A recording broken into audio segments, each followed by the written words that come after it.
Hello everyone दोस्तों, आप लोग कैसे हैं? दोस्तों, जैसा कि टॉपिक आप देख रहे हैं कि अवतल दर्पण द्वारा प्रतिबिंब का बनना बहुत इम्पोर्टेंट है। कल मैंने इसके विषय में पूरा डिटेल्स में बताया था कि अवतल दर्पण के सामने जो है प्रत्येक स्थिति के लिए कैसे प्रतिबिंब बनता है। तो आप लोग जानते ही हैं कि कल मैं बताया था कि यह जो है 6 प्रकार से प्रतिबिंब बनता है। अवतल दर्पण द्वारा जो प्रतिबिंब बनता है, यह 6 प्रकार से बनता है और प्रत्येक स्थिति में वस्तु को रख करके मैं बताया था। यहाँ पे देखिए यह कल का जो चित्र है, जो अगले वीडियो में मैं बताया हूँ। तो यहाँ पे देखिए यह अवतल दर्पण है। अवतल दर्पण के सामने पहले वस्तु अनंत पे रखा गया है, फिर अनंत के बाद अनंत और सेंटर के बीच में है, फिर सेंटर पे है, फिर सेंटर फोकस के बीच में है, फिर फोकस पे है, फिर फोकस और ध्रुव के बीच में है। तो यही 6 प्रकार से प्रतिबिंब बनता है, जिनमें आज हम लोग पहला पढ़ेंगे कि जब वस्तु अनंत पे रखी हो, तब प्रतिबिंब कहाँ और कैसा बनता है। ये बहुत इंपॉर्टेंट है एग्ज़ाम में, ये 6 प्रकार में से कोई भी एक प्रकार पूछ देता है। तो यह दोस्तों यदि पूछता है कि यदि वस्तु अनंत पे है, तो इसका प्रतिबिंब कहाँ और कैसा बनेगा? तो आइए देखते हैं कि एग्ज़ाम में हम कैसे लिखेंगे इसे।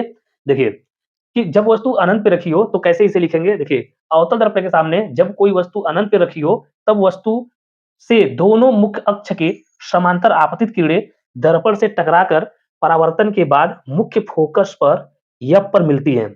यहीं पर वस्तु का प्रतिबिंब बनता है। इस स्थिति में वस्तु का प्रतिबिंब फोकस एफ पर वास्तविक उल्टा वस्तु से बहुत छोटा बिंदु आकार की बनती है। देखिए दोस्तों, इसका मतलब आप लोग ये अच्छी तरह से इसे कैसे लिखेंगे, यहाँ पे देखिए पूरा पॉइंट टू पॉइंट लिखा दिया गया है। इसका जो है कैसे लिखना है, तो देखिए अब हम चित्र से समझेंगे। तो यहाँ देखिए अवतल दर्पण है। अवतल दर्पण कैसा होता है दोस्तों? हमें बताया था जब उभरे हुए तल पे क्ले किया गया हो और परावर्तक तल दबा हुआ हो, तो वह अवतल दर्पण होता है। इस कंडीशन में देखिए वस्तु अनंत पे रखा गया है, अनंत पे है और यहाँ पे देखिए ये ध्रुव मेरा है, जो है दर्पण का द्वारक का मध्य बिंदु जो होता है वहाँ पे ध्रुव होता है। ध्रुव से मुख्य अक्ष खींचा जाता है, मुख्य अक्ष पे फोकस होता है, सेंटर होता है और सेंटर के बाद जो है क्या होता है, अनंत होता है। काफ़ी दूर की वस्तु जब होता है तो उसे अनंत कहा जाता है। तो यहाँ पे देखिए वस्तु अनंत पे रखा गया है, तो वस्तु से चलने वाली दोनों किरणें कैसी हैं, या जो है मुख्य अक्ष के समांतर हैं। तो दोनों मुख्य अक्ष के समांतर चलने वाली प्रकाश की किरणें परावर्तन के बाद यह क्या होंगी, मुख्य फोकस से होकर के जाएँगी। देखिए यहाँ से भी जैसे ही आपतित किरण आया, दर्पण से टकरा के मुख्य फोकस से होकर गया, फिर यहाँ से आपतित किरण आया, टकरा के मुख्य फोकस से होकर गया। दोनों परावर्तित किरणें एक दूसरे को जिस बिंदु पे काटेंगी, वहीं पे वस्तु का प्रतिबिंब बनता है। तो यहाँ पे दोनों किरणें एक दूसरे को मुख्य फोकस पे काट रही हैं, तो यहीं पे वस्तु का प्रतिबिंब बन जाएगा। वस्तु देखो काफ़ी दूर है, इसलिए वस्तु का प्रतिबिंब बहुत छोटा बन रहा है, बिंदु का आकार का बन रहा है, अत्यधिक छोटा बन रहा है। तो यह वस्तु का प्रतिबिंब जो होगा, वास्तविक होगा, उल्टा होगा और वस्तु से बहुत छोटा होगा। क्यों ऐसा हुआ? क्योंकि वस्तु अनंत पे है। अनंत का मतलब काफ़ी दूर। जैसे हम लोग देखे होंगे, जब हम लोग जो घरेलू मेरा दर्पण होता है जिसमें हम लोग चेहरा देखते हैं, जब हम लोग दूर काफ़ी दूर खड़े होकर के जब देखते हैं, तो उसमें जो हमारा प्रतिबिंब बनता है दर्पण में, बहुत छोटा बनता है। तो उससे स्पष्ट है कि कोई भी वस्तु जब अनंत पे रखा रहेगा, तो उसका जो प्रतिबिंब बनेगा, बहुत छोटा बनेगा। इस कंडीशन में जो हम लोग टॉपिक पढ़ रहे हैं, वस्तु जब अनंत पे रखी हो तब प्रतिबिंब कैसा बनता है? तो इस कंडीशन में वस्तु का प्रतिबिंब मुख्य फोकस पर बनेगा, अत्यधिक छोटा बनेगा, वास्तविक बनेगा और उल्टा बनेगा। तो दोस्तों आपको अच्छी तरह से समझ में आ गया होगा और एग्ज़ाम में आप जो है ये पूरे फिगर के साथ और यह जैसे लिखा गया है और आप अच्छी तरह से लिख सकते हैं, क्योंकि मैंने यह स्पष्ट रूप से बता दिया हूँ कि कोई भी वस्तु जब अनंत पे रखी रहती है, तो वस्तु से चलने वाली दोनों किरणें मुख्य अक्ष के समांतर चलेंगी और दोनों परावर्तित होकर के मुख्य फोकस पे मिलेंगी। जहाँ पे दोनों एक दूसरे को काटेंगी, वहीं पे वस्तु का प्रतिबिंब बन जाएगा और यह प्रतिबिंब वास्तविक होगा, उल्टा होगा, वस्तु से अत्यधिक छोटा होगा, बिंदु आकार का होगा। अच्छी तरह से समझ में आ गया होगा। अब हम लोग पढ़ेंगे कि जब वस्तु अनंत और वक्रता केंद्र के बीच में रखी हो। देख रहे हैं, पहले हम लोग जो है वस्तु अनंत पे रखा रहा, तो यह पूरा प्रोसेस पूरा चित्र के साथ हम इसको अच्छी तरह से समझ गए। अब हम लोग पढ़ेंगे जब वस्तु अनंत और वक्रता केंद्र के बीच में रखी हो, दूसरा कंडीशन, तो इसका प्रतिबिंब कहाँ और कैसा बनेगा? चलिए आइए देखते हैं। चलिए दोस्तों अब बात करते हैं दूसरे पॉइंट के विषय में। देखिए जब दूसरा पॉइंट क्या है? जब वस्तु अनंत और वक्रता केंद्र के बीच रखी हो। तो देखिए यह अनंत है और यहाँ ये क्या है? वक्रता केंद्र है। इसके बीच में जब वस्तु रखा गया है, तो इसका प्रतिबिंब कहाँ और कैसा बनेगा? देखिए यह डायग्राम बनाया गया है। यहाँ पे देखिए यह अनंत है और ये सेंटर है। ये दोनों के बीच में एक वस्तु रखा गया है। तो इस कंडीशन में वस्तु का प्रतिबिंब कहाँ और कैसा बनेगा? तो देखिए जब हम लोग प्रतिबिंब बनाने के नियम पढ़ रहे थे, तो उसमें 3 नियम पढ़े थे। तो पहला नियम क्या था? कोई भी प्रकाश की किरण मुख्य अक्ष के समांतर आती थी, तो फोकस होकर के जाती थी। यदि कोई सेंटर से आती थी, तो उसी माध्यम में वापस लौट जाती थी और यदि कोई फोकस से आती थी, तो मुख्य अक्ष के समांतर हो जाती थी।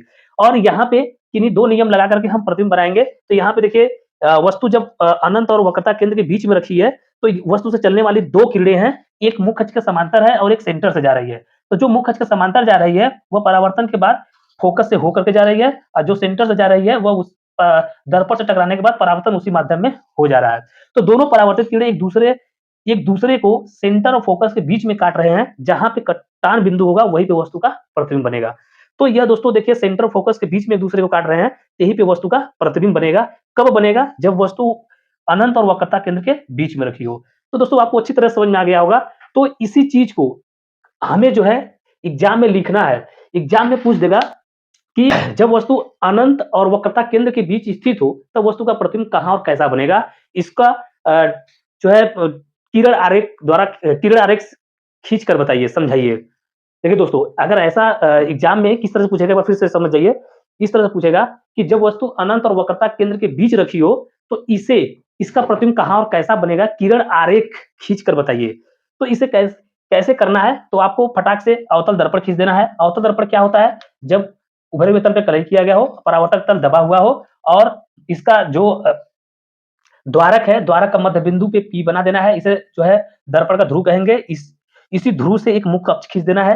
मुख्य अक्ष पे फोकस और सेंटर लिख देना है और अनंत लिख बना देना है। फिर यहाँ पे जो है वस्तु हमको अनंत और सेंटर के बीच रख देनी है और जब यहाँ पे वस्तु सेंटर अनंत और वक्रता केंद्र के बीच में रख देंगे, तो वस्तु से 2 किरणें लेंगे। क्योंकि 3 नियम होता है, किसी 2 नियम को लगा करके किसी भी वस्तु का प्रतिबिंब बना सकते हैं। तो यहाँ से पहली किरण मुख्य अक्ष के समांतर लेंगे, दूसरी किरण क्या करेंगे?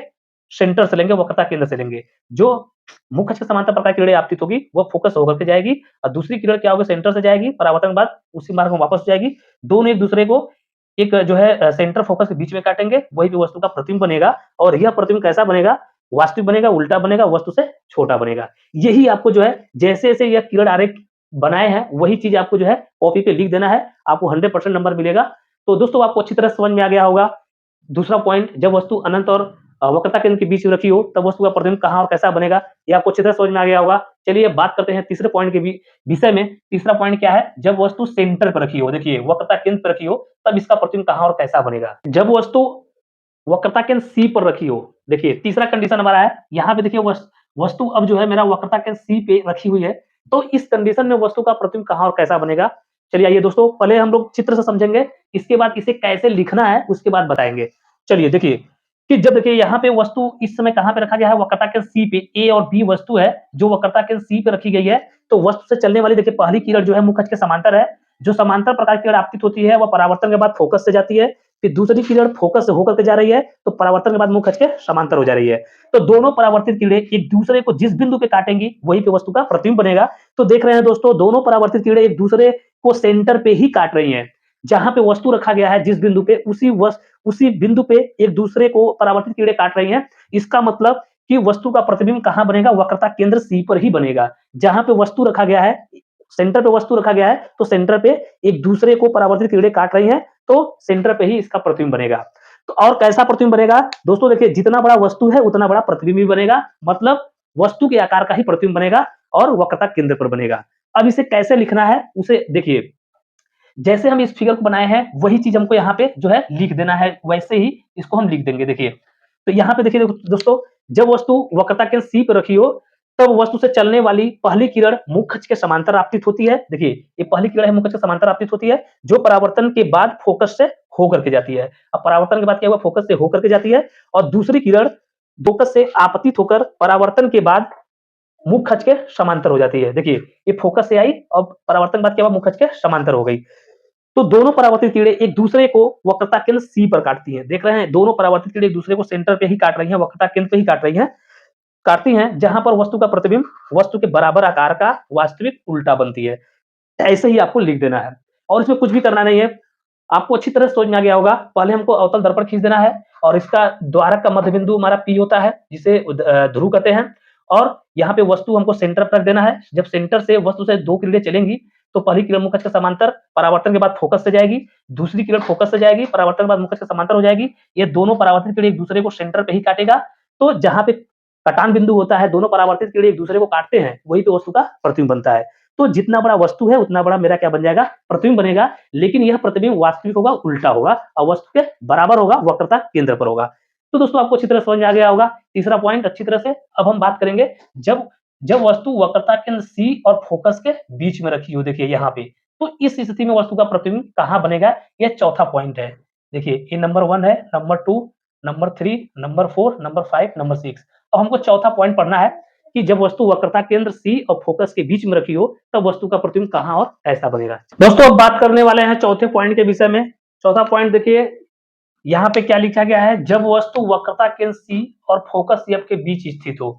तो देखिए ये चौथा पॉइंट है, ये वक्रता केंद्र C है, फोकस F है, इसके बीच में वस्तु रखा गया है। अब इस स्थिति में वस्तु का प्रतिबिंब कहाँ और कैसा बनेगा, चलिए आइए देखते हैं। देखिए यह मेरा अवतल दर्पण है और अवतल दर्पण में यहाँ पे ये सेंटर हो गया और फोकस हो गया है, इन दोनों के बीच में वस्तु रखा गया है। तो देखिए जब भी कोई भी वस्तु का प्रतिबिंब बनाने के लिए दो नियम लागू होता है। तो पहला देखिए यहाँ से वस्तु से चलने वाली दो किरणें, पहला मुख्य अक्ष के समांतर है, दूसरा क्या है फोकस से जा रही है। जो मुख्य अक्ष के समांतर जा रही है परावर्तन के बाद मुख्य फोकस से होकर के जाएगी और दूसरी किरण जो है फोकस से जा रही है तो मुख्य अक्ष के समांतर हो जाएगी परावर्तन के बाद। तो दोनों किरणें एक दूसरे को, तो देखिए वक्रता केंद्र से जो है दूर पे, वक्रता केंद्र से दूर काट रहे हैं, तो जहां पे वस्तु का प्रतिबिंब बन रहा है, देखिए बी डैश ए डैश ये वस्तु का प्रतिबिंब बन रहा है।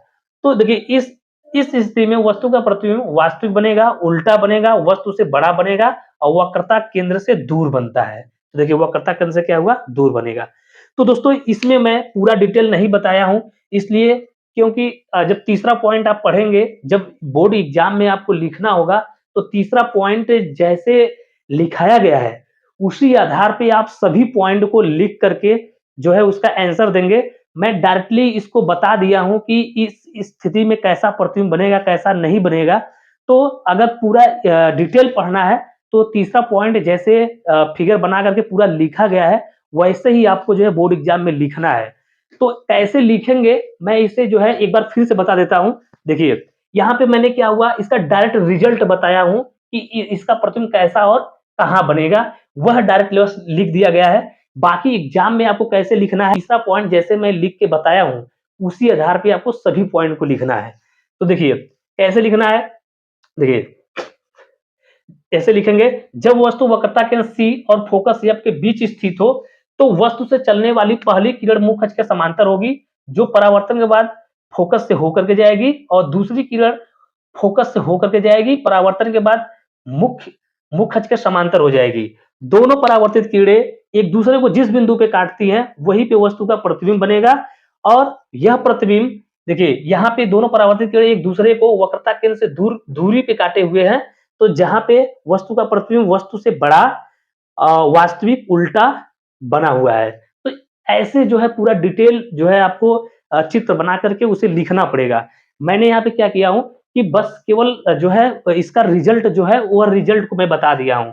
तो चलिए दोस्तों आपको ये अच्छी तरह से समझ में आ गया होगा चौथा पॉइंट। अब मैं बात करता हूं पांचवें पॉइंट के विषय में। पांचवा पॉइंट देखिए क्या है, जब वस्तु फोकस पर स्थित हो। पांचवा पॉइंट देखिए यहाँ पे मेरा है पांचवा पॉइंट। तो यहाँ पे देखिए जब फोकस पे वस्तु रखा गया है तो इस स्थिति में वस्तु का प्रतिबिंब कहां और कैसा बनेगा।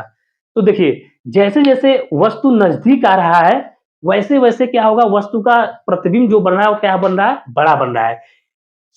भाई श्योर है कि जब हम दूर खड़ा रहेंगे तो उसका प्रतिबिंब बहुत छोटा बनेगा, और जैसे जैसे हम दर्पण के नजदीक जाएंगे वैसे वैसे मेरा प्रतिबिंब क्या होगा, बड़ा बनेगा। और जैसे जैसे आप जो है पीछे हटते जाएंगे वैसे वैसे क्या होगा, वस्तु का प्रतिबिंब क्या बनेगा, छोटा बनेगा। तो आप इस फिगर से आप स्पष्ट हो जाएंगे। तो चलिए अब ये पांचवा पॉइंट की बात करेंगे, जब वस्तु फोकस पर स्थित हो। तो यहाँ पे देखिए क्या है, पांचवा के लिए फिगर देखिए ए है और छठवां के लिए फिगर ए है और चौथा का फिगर देखिए यहाँ पे है। ये क्या है, F5G4 है, आप ध्यान दीजिएगा नहीं कंफ्यूज हो जाएंगे। F5G4 है और ये क्या है, पांचवें पॉइंट के लिए फिगर यहाँ पे पांचवा पॉइंट का है। देखिए अब वस्तु यहाँ पे फोकस पे रखा गया है। जब वस्तु फोकस पे रखा गया हो तो वस्तु से चलने वाली जो कि देखिए पहली किरण जो है मुख्य अक्ष के समांतर है, जो दर्पण से टकराने के बाद परावर्तन फोकस से होकर हो रहा है। फिर दूसरी किरण क्या हो रहा है, देखिए यहाँ पे इस सीधी इस तरह से दूसरी किरण लिया गया तो परावर्तन के बाद क्या हुआ, ये सेंटर से वापस चला गया, क्योंकि यह किरण क्या हो रही है, सेंटर से जा रही है। सेंटर से जाने वाली किरण परावर्तन के बाद सेंटर से वापस लौट जाती है। जब हम नियम नंबर 3 जो पढ़े हैं, तो यदि कोई किरण सेंटर से जाती है तो परावर्तन के बाद सेंटर से वापस लौट जाएगी। तो यह दोनों परावर्तित किरणें एक दूसरे को देख रहे हैं, ले जाकर के अनंत पे चले जा रहे हैं। एक दूसरे को यह एक दूसरे को नहीं काटेंगे, ये इसी तरह से समांतर किरणें से आगे बढ़ते चले जाएंगे। जहां पे दूसरे को काटेंगे वहीं पे वस्तु का प्रतिबिंब बनेगा। तो इस तरह से देखिए परावर्तित कीड़े दोनों को इस तरह से आगे बढ़ते चले जा रहे हैं, चले जा रहे हैं, यहाँ पे नहीं कट रहा है, तो यह कहाँ पे जाके कटेगा, अनंत हो सकता है जाके कटे, तो इसलिए वस्तु का प्रतिबिंब क्या बनेगा, इसका अनंत पे बनेगा। तो यहाँ पे देखिए इसका रिजल्ट क्या हुआ, इस स्थिति में वस्तु का प्रतिबिंब वास्तविक बनेगा, उल्टा बनेगा, वस्तु से बहुत बड़ा बनेगा। क्यों बहुत बड़ा बनेगा? क्योंकि यह जो अनंत पे काटेगा इसलिए बहुत बड़ा बनेगा, और कहाँ पे बनेगा, यह अनंत पे बनता है। तो दोस्तों आपको अच्छी तरह समझ में आ गया होगा, और इसे पूरा डिटेल में लिखने के लिए वहां पे तीसरा नंबर आपको देखना पड़ेगा, वैसे ही आपको लिख देना है। और आपको लिखना क्या है, मैं बता दिया हूं कि वस्तु से चलने वाली पहली किरण मुख्य के समांतर है तो परावर्तन के बाद फोकस होकर जाएगी, दूसरी किरण यदि सेंटर से जा रही है परावर्तन के बाद मुख्य के समांतर हो जाएगी। तो दोनों परावर्तित किरणें जिस बिंदु पे एक दूसरे को काटेंगे वही तो वस्तु का प्रतिबिंब बनेगा, बस यही आपको लिख देना है। तो इस स्थिति में वस्तु का प्रतिबिंब कैसा बन रहा है, वस्तु का प्रतिबिंब वास्तविक बन रहा है, उल्टा बन रहा है, वस्तु से बहुत बड़ा बन रहा है, और वो भी कहां बन रहा है, अनंत पे बन रहा है। तो यह दोस्तों आपको अच्छी तरह समझ में आ गया। अब बात करते हैं छठवें पॉइंट के विषय में। जब वस्तु फोकस और ध्रुव के बीच रखी हो, देखिए छठवां पॉइंट की बात करते हैं। यहाँ पे देखिए ये फोकस है और ये ध्रुव है, ये दोनों के बीच में वस्तु रखा गया है। तो अब वस्तु का प्रतिबिंब कहां और कैसा बनेगा, यहाँ देखिए दोस्तों छठवां पॉइंट जो हमारा है बहुत इंपॉर्टेंट है। इसमें जो प्रतिबिंब बनेगा वह सीधा प्रतिबिंब बनेगा और दर्पण के पीछे बनेगा। अब देखिए 5 पॉइंट पढ़े हैं, 5वें पॉइंट में पांचों पॉइंट तक लगातार वस्तु का जो प्रतिबिंब बन रहा था वास्तविक बन रहा था, उल्टा बन रहा था। लेकिन जैसे जैसे वस्तु नजदीक आया, ध्रुव और फोकस के बीच में आया, तो इस स्थिति में वस्तु का प्रतिबिंब जो बनेगा वो कैसा बनेगा, सीधा बनेगा और दर्पण के पीछे बनेगा, और वस्तु से कैसा बनेगा, बड़ा बनेगा। देखिए अब यहाँ पे क्या है, यहाँ देखिए ये फोकस है, ये ध्रुव है, ये दोनों के बीच में वस्तु यहाँ पर रखा गया है। तो पहली किरण जो हमारा है, मुख्य अक्ष के समांतर है, तो परावर्तन के बाद क्या हुआ, देखिए ये फोकस होकर चला गया, दूसरी किरण क्या है, सेंटर से गया और सेंटर से वापस चला गया। तो इन दोनों किरणों को जो हम परावर्तित दोनों किरणों को जब आगे तरफ बढ़ाएंगे, तो देखिए यह जो है दर्पण के पीछे चला जा रहा है। तो यहाँ पे जो है दोनों परावर्तित किरणें एक दूसरे को काट रहे हैं, तो यह देखिए ऊपर की तरफ काटा है, इसलिए सीधा प्रतिबिंब बनेगा। देखिए यहाँ पे ए है, यहाँ पे ए डैश, यहाँ बी है तो बी डैश। मतलब इस वस्तु का जो प्रतिबिंब बनेगा इस स्थिति में वह क्या होगा, सीधा प्रतिबिंब बनेगा, लेकिन वस्तु से क्या होगा, बड़ा प्रतिबिंब बनेगा। तो यहाँ पर रिजल्ट इसका क्या होगा, देखिए इस स्थिति में वस्तु का प्रतिबिंब दर्पण के पीछे आभासी बनेगा, सीधा बनेगा, वस्तु से बड़ा बनेगा। तो ऐसा छठवें कंडीशन में आप लोग जो है थोड़ा सा ध्यान दीजिएगा कि जब हमारा फोकस ध्रुव के बीच में वस्तु रखी रहेगी, उस स्थिति में वस्तु का प्रतिबिंब सीधा बनता है, आभासी बनेगा और वस्तु से बड़ा बनेगा। तो दोस्तों आपको पूरा फिगर, पूरा डायग्राम, पूरा यह जो है अवतल दर्पण द्वारा प्रतिबिंब बनना 6 प्रकार से आपको अच्छी तरह समझ में आ गया होगा। आपको दूसरे वीडियो की देखने की जरूरत नहीं है। आप जो है एग्जाम में यदि किसी भी प्रकार की स्थिति 6 प्रकार में से कोई भी प्रकार की स्थिति यदि पूछता है, तो आप उसे 100% उसको कर पाएंगे, क्योंकि आपको पूरा अच्छी तरह से बता दिया गया है। और यदि दोस्तों आप हमारे वीडियो पर नए हैं तो हमारे पेज को फॉलो कर लीजिए, लाइक कीजिए, कमेंट कीजिए। यदि यूट्यूब पे देखते हैं तो हमारा चैनल सब्सक्राइब कीजिए, लाइक कीजिए, कमेंट। और चलिए दोस्तों आपको मिलते हैं नेक्स्ट वीडियो में, तब तक के लिए धन्यवाद। जय हिंद दोस्तों।